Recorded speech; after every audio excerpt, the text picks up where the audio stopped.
Assalamualaikum warahmatullahi wabarakatuh. Selamat siang, selamat menjalankan ibadah puasa. Semoga puasa kita senantiasa diterima oleh Allah Subhanahu wa Ta'ala.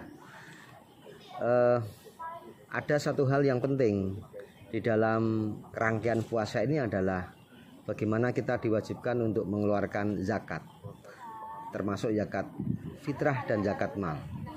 Nah, salah satu fungsi dari zakat itu adalah untuk mensucikan. Di dalam ayat Al-Quran dikatakan khudh min amwalihim tutahhiruhum wa tuzakkihim biha. Khudh, ambillah wahai Muhammad, min amwalihim, sebagian dari harta-hartanya orang muslim, sodakotan, yaitu sedekah.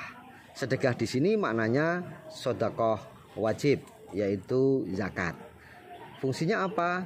Tutahhiruhum, untuk mensucikannya, wa tuzakkihim biha, dan membersihkannya, atau mensuci. Tutahhiru itu membersihkan, wa tuzakkihim, dan mensucikannya, biha, dengan amwal tadi itu.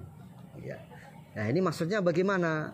Apakah mensucikan harta itu atau membersihkan harta itu berarti mensucikan zatnya harta, atau mensucikan sebab mendapatkan hartanya? Nah, di dalam kitab-kitab tafsir dijelaskan bahwa yang dimaksud ini adalah bagaimana kita membersihkan dan mensucikan sebab mendapatkan harta. Contohnya beginilah ya. Kita ini bekerja.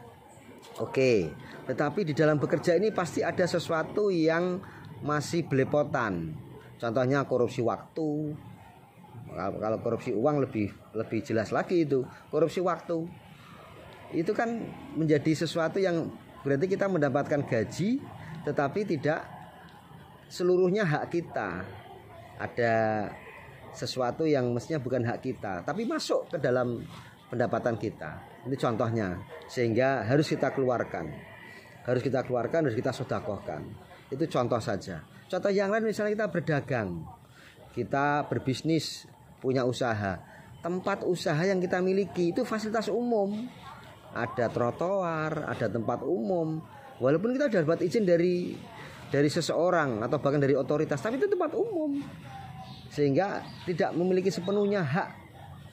Contoh saja seperti itu. Sehingga cara kita berdagang sudah betul, mendapatkan rezekinya berdagang sudah betul, tetapi ada masih belepotan dengan hak untuk tempat dagangnya itu, sehingga apa yang kita dapatkan itu harus dikeluarkan.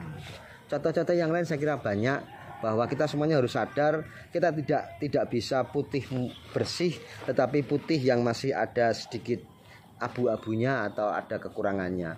Oleh karena itu, dengan sarana memberikan zakat sebagai pembersih dari apa yang sudah kita lakukan berupa sebab-sebab untuk mendapatkan rezeki itu.